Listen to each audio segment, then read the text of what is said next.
A young girl is falsely accused, shamed, and forced to kneel in the freezing snow while the world looks away, until a billionaire steps out of a passing car and changes the course of her life forever.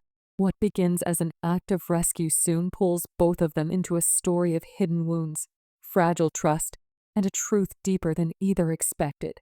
Snow drifted across the narrow street in slow spirals, settling on the cracked pavement where Alina stood with trembling hands pressed against her coat. The grocery shop buzzed with scattered murmurs as the shopkeeper pointed a shaking finger at her. "You were near the counter," he said. "Don't lie to me. You took it." His voice was loud enough for everyone nearby to hear, and the crowd paused long enough to create a ring of silent witnesses around her. Alina swallowed hard, trying to steady her breath. "I didn't take anything," she said. "I only came to check the price." Her words were small, breaking before they reached the air. The shopkeeper's eyes narrowed as he stepped closer. "You kids always have excuses. Show your pockets." Alina's heart pounded as she reached into them, turning them inside out to reveal nothing but thread. For a moment, hope flickered in her chest, but the shopkeeper shook his head. "I'm not fooled. You must have tossed it outside." The people around them didn't speak, but their eyes carried suspicion she felt burning on her skin. She tried to stand taller, but the cold had already numbed her legs. "Please," she whispered, "I didn't steal anything." Her voice, thin and tired, dissolved into the winter wind. The shopkeeper stepped back with a sharp exhale. "Then kneel there until you tell the truth." He pointed to a patch of snow near the entrance. Alina froze. "Why?" she asked, her breath trembling. "Because you think being poor means you can cheat honest people," he said. "Let everyone see what comes from lying." The murmurs grew heavier as she hesitated. "But I didn't." She tried again, but her words found no home in the cold expressions watching her. Her knees bent slowly, and the icy shock cut through her thin leggings. As she touched the ground, snow soaked into the fabric instantly, sending a chill deep into her bones. Her chest tightened as she lowered her gaze. She could hear the crunch of footsteps passing by, some slowing with curiosity, others speeding up to avoid getting involved. Shame crawled up her throat until she could barely breathe. "It's not fair," she whispered to herself. "I didn't do anything." A tear slipped down her cheek, leaving a warm trail that cooled too quickly. She wrapped her arms around herself, wishing she could disappear into the snow. Every second felt longer than the last, stretching like a thin thread ready to break. A sleek car rolled to a slow stop across the street. Ray and Hale leaned back in the seat with tired eyes, trying to clear his thoughts after a long meeting that had left him drained. He wasn't expecting anything unusual on this quiet winter road, but the sight of a small girl kneeling in the snow caught his attention in a way he couldn't ignore. Something in her stillness, in her small hunched frame, struck him with a force he didn't understand. "Stop the car," he said quietly. His driver glanced at him, but obeyed without question. Rayan stepped into the cold, the wind cutting across his face as he walked toward the scene. Alina didn't notice him until the shadow of his figure reached the snow beside her. She lifted her head slowly, blinking against the light. His face was unreadable at first, but his eyes softened when he saw her shaking. "Why is she kneeling here?" he asked calmly, turning to the shopkeeper. The man stiffened. "She stole from my shop," he said. "Kids like her think they can get away with anything." Rayan's gaze drifted to Alina again. "Is that true?" he asked gently. She shook her head. "I didn't take anything," she whispered. "I just came to check the price for my mother." Rayan crouched beside her, ignoring the snow that clung to his coat. "Show me your hands," he said softly. She lifted them, red and raw from the cold. Something in him tightened. "If she stole something," he said, "show me your proof." The shopkeeper hesitated, glancing at the crowd. "She was near the counter," he repeated, "and the item is missing." Rayan straightened. "Suspicion isn't proof," he said. "Enforcing a child to kneel in the snow is cruelty, not justice." Murmurs rippled through the people watching, some shifting uncomfortably, but no one spoke. Rayan turned back to Alina. Stand up, he said gently. She pushed herself up with trembling legs, nearly stumbling before he steadied her with a light hand on her shoulder. You're freezing, he said. She nodded, unable to meet his eyes.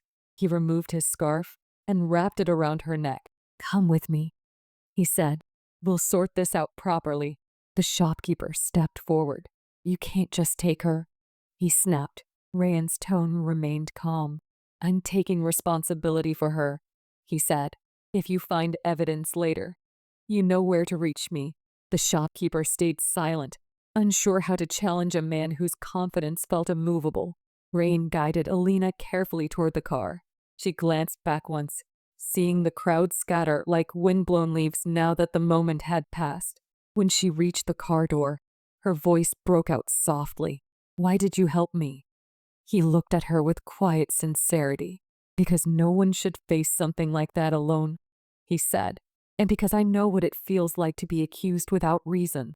She studied his face, unsure if she should believe him. Thank you, she whispered, her hands clutching the scarf tightly as she stepped inside. The warmth of the car wrapped around her like a blanket as the door closed. Her body shook from the cold and from everything that had happened. Rain watched her for a moment before sitting beside her. You're safe now, he said. The words met her like a fragile promise, one she wanted to believe but didn't know how to hold. Outside, snow continued to fall, covering the place where she had knelt, erasing the marks her knees had left behind. But the moment had already carved itself into both of their lives, setting into motion something neither of them could yet name. The cafe was warm enough to melt the cold from Alina's skin the moment she stepped inside. Soft lights glowed above the wooden tables, and the smell of fresh bread drifted through the air. Rayan guided her to a quiet corner, watching her closely as she hesitated near the chair. Sit, he said gently. She lowered herself slowly, her fingers still curled around the edge of his scarf as if afraid someone might take it from her. Her shoulders remained tense, her eyes fixed on the table as though afraid to look at him directly. Rain took the seat across from her, studying her trembling hands. You should warm them, he said. He pushed a mug of hot chocolate closer. She stared at it for a moment. Is it really for me? She asked. Of course, he said. Drink it before it cools. She lifted the mug carefully, bringing it to her lips. The warmth spread through her, loosening the tight knot in her chest. For the first time since the humiliation outside the shop, she felt the edge of her heartbeat soften. Rayan leaned back slightly. Tell me what happened, he said. Alina kept her eyes on the rising steam. I didn't steal anything, she said. I just wanted to see how much the bread cost. My mother hasn't been well. I thought maybe I could buy something warm for her. She paused, taking a slow breath. He didn't even check. He just said I looked suspicious. Rayan listened without interrupting, letting her speak in her own small rhythm. People always look at me like that, she whispered, like I'm always one step away from doing something wrong. His jaw tightened at her words, though he kept his voice calm. You don't deserve that, he said. You didn't do anything to deserve it. She shook her head slowly. But I'm used to it, she said. Sometimes it's easier not to say anything. Rayan leaned closer. You shouldn't be used to cruelty, he said, and silence should never be your shield. Her eyes flickered upward, meeting his for the first time. Something in his expression softened her defenses despite herself. He folded his hands on the table. What about your mother? He asked. You said she's unwell. Alina nodded. She's been sick for a while. Some days she can't get up. I try to help, but... Her voice thinned. I'm only 12. I don't know what to do most of the time. The confession dropped between them like snow, soft but heavy. Rayan felt a pull inside him, something familiar and sharp. When I was your age, he said quietly. My father had just passed away. My mother worked every hour she could, but we struggled. People looked at us the same way they looked at you today. Alina's eyes widened slightly. They treated you like that too? She asked. More times than I can count, he said. I know how it feels to be blamed for things you didn't do, to be seen as trouble before you even speak. Her fingers tightened around the mug, as she absorbed his words. But you, she said slowly. You're important. People listen to you. Rayan almost smiled, though the memory behind it was bitter. They didn't always, he said. It took years before anyone believed I deserved a chance. And even now, I still remember every moment someone tried to make me feel small. Alina looked down again, her voice softening. I didn't want to cry, she said, but when he made me kneel, it felt like I didn't matter at all. Rayan inhaled deeply. The image of her shaking in the snow stayed etched in his mind with painful sharpness. You do matter, he said, more than you realize. She blinked, her eyes brightening slightly. Why do you care so much? She asked. You don't even know me. Rayan paused, choosing his words carefully. Because no one cared for me when I needed it, he said. And I promised myself I wouldn't turn away if I ever saw someone going through the same thing. Alina absorbed the words slowly, as though unsure how to hold them. People don't give things for free, she murmured. There's always something they want back. Rayan's expression softened. I don't want anything from you, he said. Just to know you're safe. The silence that settled afterward felt gentle rather than heavy. Outside the window, snow drifted in soft waves across the street. Alina sipped the last of her drink, letting the warmth settle her nerves. Rayan watched her with a quiet patience. Do you have school tomorrow? He asked. She nodded. Probably, she said. If I can wake my mom early enough. Rayan considered this. Would it be all right if I checked on her? He asked. She stiffened. You don't need to, she said quickly. She wouldn't want anyone to see her like that. He didn't push. Then maybe I can walk you home, he offered, just to make sure you get back safely. She hesitated, then nodded. Okay, she said, but it's a small place, nothing special. Rayan smiled faintly. Homes don't need to be special, he said, only honest. She didn't understand what he meant, but the tone comforted her. When they stepped back into the cold, the sky had darkened, and streetlights flickered on. Alina walked a step ahead, clutching the scarf around her neck. Rayan followed quietly, letting her guide the way through narrow alleys and uneven pathways. It's not far now, she said. Her voice sounded embarrassed. Sorry, it's so messy. Rayan shook his head. You don't owe me an apology for where you live. They reached a small building with peeling paint and a dim hallway light. Alina stopped at the door. This is it, she said. Thank you for everything. Rayan handed her a small card. If you ever need anything, he said, call this number. Anytime. She stared at it as though it were too valuable to touch. I don't know if I should, she whispered. You don't have to, he said gently. Just keep it.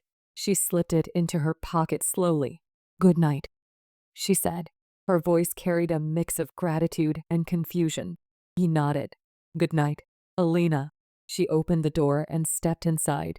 Before it closed, she looked back one more time, her eyes meeting his through the dim hallway light. He offered a small, reassuring smile. She closed the door carefully, as though afraid the moment might shatter if she let it shut too fast. Rayan lingered for a moment in the hallway's quiet stillness. Something about the girl tugged at him in a deep, wordless way. As he walked back into the cold night, he knew their paths had crossed for a reason neither fully understood yet. Morning light slipped through the thin curtains of Alina's room as she woke to the familiar chill in the air. Her mother lay on the mattress beside her, breathing unevenly, her face pale beneath the fading winter sun. Alina touched her forehead gently. Mama, I'm going to get water, she whispered. Her mother stirred, eyes barely opening. All right, my love, she murmured weakly. Don't stay out too long. Alina forced a smile. The worry pressed deep into her chest. I won't, she said. When she stepped outside, a quiet surprise waited on the doorstep, a small box wrapped in brown paper. She glanced around the hallway, unsure if it was a mistake. With hesitant hands, she untied the string. Inside were groceries, bread, eggs, tea, and a jar of honey. A note sat on top, written in neat handwriting. You don't need to struggle alone. RH. Alina's breath caught. She clutched the box to her chest, torn between relief and confusion. Back inside, her mother blinked in surprise at the food. "Where did this come from?" she asked. Alina hesitated. "A friend," she said quietly. "He helped me yesterday." Her mother frowned gently. "People don't do such things without reason." Alina lowered her gaze. "He didn't ask for anything," she said. "He just helped." Her mother studied her face for a long moment before nodding slowly. "Then thank him in your heart," she said. "But be careful, Alina. This world doesn't always give kindness freely." Later that afternoon, Rayan stood by his office window overlooking the city. He had been thinking about Alina since the moment he woke. The image of her shaking in the snow refused to fade. His assistant stepped in with a cautious tone. "Sir, the heater installation at the girl's home has been completed." Rayan nodded. "Good," he said. "Make sure her mother receives the medication the doctor recommended." The assistant paused. "If I may ask why this much effort?" Rayan's gaze lingered on the glass. "Because no one did it for me when I needed it," he said quietly. His assistant nodded, understanding more than Rayan realized. That evening, Alina walked home from school with heavy steps. Her classmates had heard whispers about the incident at the shop, though she wasn't sure how. "Is it true you tried to steal bread?" one boy asked. She shook her head, but the doubt in their eyes cut deeper than she expected. By the time she reached her street, her throat felt tight with unshed tears. She opened the door to find warmth spreading through the tiny room. The heater hummed softly. Her mother sat up with a blanket on her lap. "Alina," she said. "Someone fixed it." Alina froze. "What?" she whispered. Her mother nodded. "A man came with workers. He said he was checking on us." Alina's heart stumbled. "Did he say his name?" "Rayan," her mother said. "He spoke with respect. He said you were a brave girl." Alina felt heat rise in her cheeks. "He shouldn't do so much," she mumbled. "It's too much." Her mother placed a gentle hand on hers. "Sometimes," she said, "life sends good people when we least expect it." At night, Alina couldn't sleep. She kept replaying the moment Rayan had wrapped his scarf around her, the way his voice softened when she trembled. She wanted to thank him, yet something in her hesitated. She wasn't used to kindness. It felt too bright, too fragile, like something that could vanish without warning. The next morning, she found him waiting near the corner of her street. His hands were tucked into his coat pockets as he watched the slow movement of the cold air. When she approached, he smiled gently. "Good morning," he said. She stopped a few steps away, unsure how to stand in front of him. "You fixed our heater," she said, "and you left food. And the medicine." He nodded. "Your mother needed it." She tightened her grip on her school bag. "It's too much," she said softly. "You shouldn't do all this." Rayan's expression softened. "Alina," he said, "I'm not doing it because I pity you. I'm doing it because you deserve more than what the world has given you." She looked down, trying to understand the warmth stirring in her chest. "People don't talk to me like that," she whispered. "People don't look at me like I matter." Rayan stepped closer. "You matter a great deal," he said. "More than you've been taught to believe." Her eyes glistened. "Why does it hurt so much to hear that?" He breathed deeply. "Because you've carried too much alone." Their conversation was interrupted by a voice behind them. The shopkeeper approached with a suspicious glare. "There you are," he said to Alina, still walking around after causing trouble. Rayan's posture stiffened. "She didn't steal from you," he said. The man scoffed. "You think because you're rich you can tell me what's what?" Alina shrank back, but Rayan's voice remained steady. "Do you have proof she stole?" The shopkeeper crossed his arms. "Proof or not, she was near the counter." Rayan's tone sharpened. "Suspicion is not evidence. Accusing a child without reason is cruelty." People nearby began gathering, drawn by the tension. The shopkeeper's voice rose. "You're interfering in things you don't understand." Rayan met his glare. "I understand enough to stand between her and your false judgment." The crowd murmured. Alina's breath shook as she watched the exchange. No one had ever stood for her like this. The shopkeeper stepped back finally. muttering as he walked away. Rayan turned to Alina. Are you all right? She nodded slowly, though her hands trembled. Why do you keep doing this? She whispered. I'm nobody. Rayan shook his head. You're someone who deserves protection, respect, and a chance at a better life. That makes you somebody. Her eyes softened with something like hope and fear. I don't know how to accept this, she said. I don't know how to trust it. Rain crouched slightly, meeting her eyes. Then take your time, he said. I'm not going anywhere. The promise settled between them like gentle snow, fragile but luminous. Alina took a deep breath, letting the moment anchor her. For the first time in a long time, the world didn't feel as cold. Winter deepened over the city, laying a quiet hush over everything. Alina walked beside Rayan through the small neighborhood park, her boots crunching softly on the snow. It had been a week since the incident, and though life remained difficult, something in her world felt steadier. She nudged a patch of ice with her shoe. You don't have to walk me every morning, she said. People will start thinking strange things. Rayan smiled faintly. Let them think what they want, he said. I'm just making sure you aren't freezing on the way to school. She looked up at him with a mix of shyness and gratitude. Still, it feels like too much. He shook his head. Kindness isn't measured by size, he said softly, only by intention. Alina tucked her hands into her pockets. Then why does it scare me sometimes? She asked. Rand slowed his steps. Because when you grow up hearing no more than yes, kindness feels dangerous at first. She didn't respond immediately. The wind brushed her hair across her cheeks. Do you ever get tired of helping people? She finally asked. Rayan grew thoughtful. Sometimes, he said, but I get more tired of watching people suffer when I could have done something. She bit her lip, wrestling with an emotion she didn't quite know how to name. I want to help people too, she said quietly. One day, Rayan looked at her with warmth. You already do, he said. You take care of your mother every day. That's not small. She pressed her lips together, unsure how to accept praise without shrinking beneath it. Mama says I've grown up too fast, she murmured, but I didn't have a choice. Their steps slowed as they neared her building. The hallway lights buzzed faintly when she opened the door. Her mother sat on the edge of the bed, wrapped in the new blanket Rayan had sent. She offered him a gentle smile. You've brought light into this home, she said softly. Rayan lowered his head respectfully. Your daughter brought strength into mine, he replied. Her mother's eyes warmed.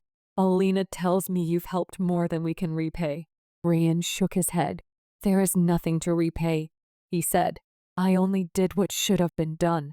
Her mother studied him for a long moment. Then at least accept my thanks, she said. You gave my child her dignity back. Alina's chest tightened at those words. She wasn't used to hearing herself spoken about with such tenderness. Rayan glanced at her, then back to her mother. She saved herself, he said. I just stood beside her. Later, after checking her mother's medication and adjusting the heater, Rayan prepared to leave. Alina walked him to the hallway. You don't have to come tomorrow, she said, though her voice held a quiet disappointment. Rayan raised an eyebrow. Do you want me to stop? He asked. She hesitated. No, she admitted softly, but I don't want you to feel responsible for us. Rayan's voice lowered. I'm not here out of responsibility, he said. I'm here because I care. The words reached her like a warm pulse. I don't know how to answer when you say things like that, she whispered. Rayan smiled gently. You don't have to answer right away. Just let yourself feel it. That night, Alina sat by the small balcony window, watching snowfall and snowflakes. Her mother slept peacefully beside her. For the first time in a long time, their home felt safe. She touched the scarf Rayan had given her, running her fingers along the fabric as if it held warmth even when he wasn't near. The next morning, she waited outside her building before he arrived. When he turned the corner, she felt an unexpected flutter in her chest. You're early, he said. She shrugged lightly. I didn't want to keep you waiting. He chuckled. You've never kept me waiting. They walked together, but halfway down the street, The shopkeeper appeared from behind his store. His eyes narrowed at them. You think you won because someone rich stood up for you? He snapped at Alina. People like you never change. Alina flinched. Rayan stepped forward with a calm, steady voice. Enough, he said. You've humiliated a child without reason. Now apologize. The shopkeeper's face reddened. I won't apologize to a thief, he barked. Alina felt her chest sink. Rayan's eyes hardened. Then you apologize to her for accusing her without evidence. The shopkeeper scoffed. Evidence or not. Then I'll provide some, Rayan said, pulling out a small receipt from his coat. My team reviewed your security footage. A worker misplaced the item behind the counter. She never touched it. The crowd that had gathered began whispering. The shopkeeper's expression faltered. Rayan stepped closer. You made her kneel in the snow for your mistake. For the first time, the man's eyes shifted with shame. After a tense pause, he turned to Alina. His voice was low, unwilling but sincere enough. I was wrong, he muttered. I shouldn't have done that. Alina's breath shook. She had dreamed of hearing those words, but never believed she actually would. Rayan glanced at her gently. You don't have to forgive him, he said. Alina nodded slowly. I know, she whispered. She looked at the shopkeeper, her voice quiet but steady. I just want you to treat the next kid better. The man swallowed hard, then walked back to his shop. Rayan exhaled slowly. You handled that with more grace than many adults, he said. She shrugged, emotions swirling inside her. I just wanted it to end. They continued toward the school in comfortable silence. As they reached the gate, Alina stopped him. Rayan, she said softly, thank you for everything. He looked at her with gentle seriousness. You don't have to thank me, he said, but I'm glad you did. She hesitated, then reached out and touched his sleeve lightly. You changed something in my life, she said. Something I didn't even know could change. His eyes softened. You changed something in mine too, he said quietly. More than you realize. Snow drifted around them as students hurried past. Their small moment stayed suspended in the cold air, fragile and glowing. Alina took a step back. I'll see you after school, she asked. Rayan nodded. I'll be here. As she walked through the gates, she turned once more. He stood there watching her with a calm, proud expression, a presence she had once needed, but now simply cherished.